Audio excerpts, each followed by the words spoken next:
नमस्कार साथियों, daily current affair show में आप सभी का बहुत बहुत स्वागत है।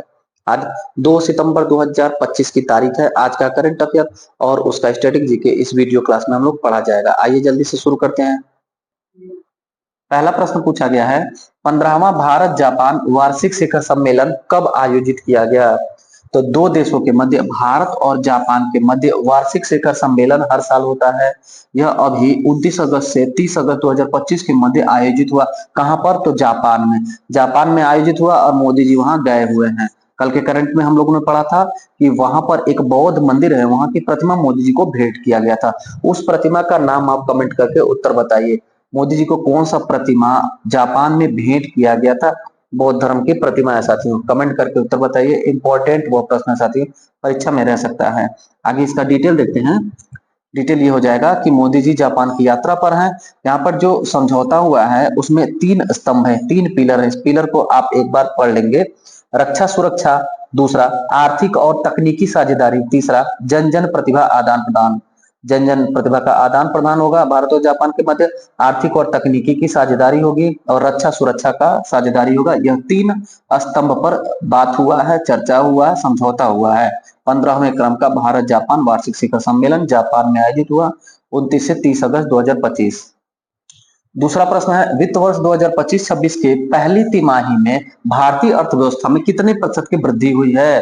तो साथियों, यह वृद्धि हुई है, अनुमान नहीं है, ऐसा फिक्स है। अभी हाल ही में आरबीआई ने यह रिपोर्ट जारी किया कि 3 महीना जो पूरा हो गया हमारे इस वित्तीय वर्ष का, उसका ग्रोथ रेट, हमारे भारत की जीडीपी का ग्रोथ रेट 7.8% रहा, जो उम्मीद से बहुत बेहतर है। क्यों बेहतर है? तो इसने अनुमान लगाया था आईएमएफ ने कि इतना रहेगा, आरबीआई ने अनुमान लगाया था इतना, लेकिन अभी रियल में इतना हो गया है। मतलब क्या है बात समझिएगा।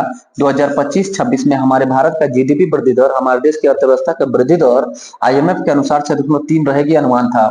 आरबीआई के अनुसार 6.5 रहेगी, अनुमान था। लेकिन अभी तिमाही यानी 3 महीने का रिपोर्ट आया तो उसमें हमारे भारत का जीडीपी ग्रोथ रेट, वृद्धि दर 7.8% रहा, उम्मीद से काफी बेहतर रहा। तीसरा करंट अफेयर है, हाल ही में किस कंपनी ने नया एआई टूल नैनो बनाना जेमिनी 2.5 फ्लैश इमेज नाम से जारी किया? उत्तर होगा गूगल। गूगल इसका उत्तर हो जाएगा। तीसरा का उत्तर होगा ए, गूगल। साथियों, गूगल ने अभी हाल ही में एक एआई टूल बनाया है। कौन सा एआई टूल? नाम है उसका नैनो बनाना। नैनो बनाना, बनाना मतलब केला साथियों, वही बनाना है। नैनो बनाना जेमिनी 2.5 फ्लैश इमेज टूल बनाया है गूगल ने। एआई टूल है, इससे हम इमेज को क्रिएट कर सकते हैं, जैसे चैट जीपीटी में होता है वैसे ही यह भी है साथियों। गूगल के वर्तमान में सीईओ कौन है? तो हमारे भारतीय हैं, भारतीय मूल के सुंदर पिचाई जी। सुंदर पिचाई गूगल के सीईओ हैं। चौथा प्रश्न है, डायमंड लीग 2025 में नीरज चोपड़ा ने कौन सा पदक जीता है? नीरज चोपड़ा ने साथियों सिल्वर मेडल जीता है, रजत पदक जीता है। कहां पर? तो स्विट्जरलैंड के ज्यूरिख में संपन्न हुआ डायमंड लीग में। कई बार परीक्षाओं में रहा है। डायमंड लीग किस खेल से संबंधित है? तो जेवलिन थ्रो, भाला फेंक से संबंधित है। किस देश में होता है? तो स्विट्जरलैंड के ज्यूरिख शहर में होता है। डिटेल और देखिएगा आगे। 85.01 मीटर का जेवलिन थ्रो फेंक करके, भाला फेंक करके रजत पदक जीता है नीरज चोपड़ा ने। फर्स्ट कौन रहा? गोल्ड किसको मिला है? ये भी तो प्रश्न बन सकता है। तो ये फर्स्ट पे साथियों जर्मनी का एक स्पोर्ट्समैन, नाम है जूलियन वेबर। जर्मनी के जूलियन वेबर ने 91.51 मीटर का भाला फेंक करके गोल्ड मेडल जीता है। डायमंड लीग में गोल्ड जर्मनी के जूलियन वेबर, सिल्वर हमारे भारतीय नीरज चोपड़ा। आयोजन कहाँ हुआ? ज्यूरिख में। ज्यूरिख में आयोजन हुआ। ज्यूरिख कहाँ पर है? स्विट्जरलैंड देश में है। स्विट्जरलैंड जिसे यूरोप का खेल का मैदान कहा जाता है। स्विट्जरलैंड की राजधानी है बर्न। पांचवा प्रश्न पूछा गया है, इंफोसिस कंपनी ने किसके साथ मिलकर सीमा पार भुगतान के लिए समझौता किया है? सीमा पार भुगतान यानी कि हमारे भारत से बाहर पेमेंट करने के लिए इंफोसिस ने अभी हाल ही में मास्टर कार्ड कंपनी के साथ समझौता किया है। उत्तर होगा बी, मास्टर कार्ड। यानी कि मास्टर कार्ड ने इंफोसिस कंपनी के साथ मिल करके सीमा पार भुगतान के लिए एक समझौता किया है।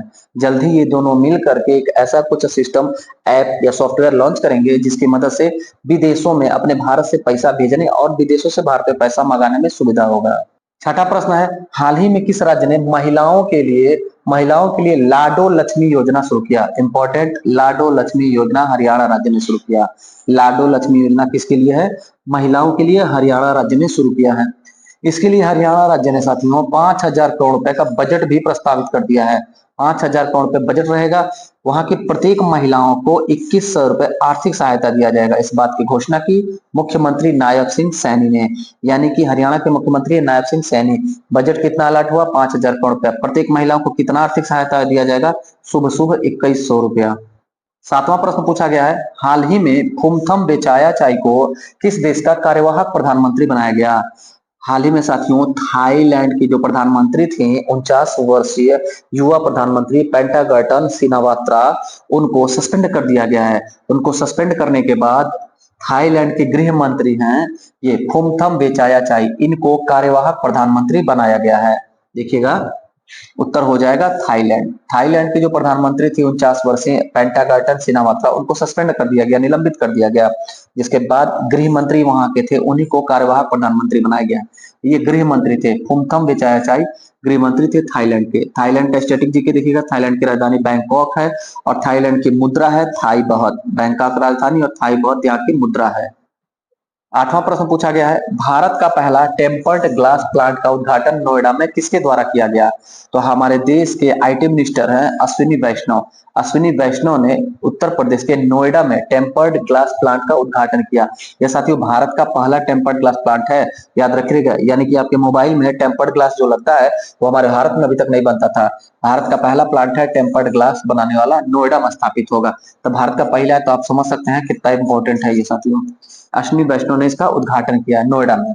अच्छा, ऐसे ही याद रखिएगा कि यूपी का पहला सेमीकंडक्टर प्लांट भी नोएडा में ही है। भारत का पहला semiconductor plant Dholera smart city में, और टोटल भारत में हमारे 10 सेमीकंडक्टर प्लांट हो गए।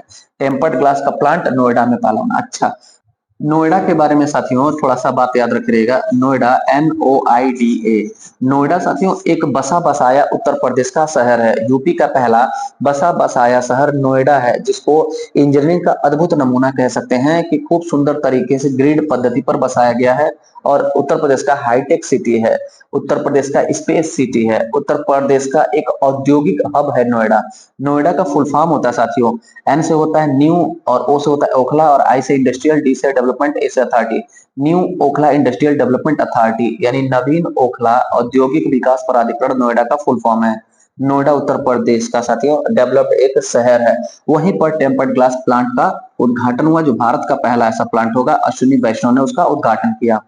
नौवां और अंतिम करंट अफेयर है, पहली बार दिल्ली के बाहर अनुसूचित जाति जनजाति संसदीय समिति का राष्ट्रीय सम्मेलन का आयोजन कहाँ किया गया? ध्यान दीजिएगा, उत्तर हो जाएगा उड़ीसा का भुवनेश्वर। उड़ीसा की राजधानी जो भुवनेश्वर है, वहां पर पहली बार एक राष्ट्रीय सम्मेलन होगा, अनुसूचित जाति जनजाति का संसदीय समिति का राष्ट्रीय सम्मेलन। ये साथियों हर बार दिल्ली में होता है, अभी तक दिल्ली में होता है, लेकिन अभी 2025 में इतिहास में पहली बार अनुसूचित जाति जनजाति का संसदीय समिति का राष्ट्रीय सम्मेलन उड़ीसा की राजधानी भुवनेश्वर में आयोजित होगा। देखिएगा डिटेल, हमारे देश के स्पीकर यानी कि लोकसभा अध्यक्ष हैं ओम बिरला साहब, उन्होंने इसका उद्घाटन किया। किसका? तो अनुसूचित जाति जनजाति संसदीय समिति के राष्ट्रीय सम्मेलन का उद्घाटन किया रायपुर में।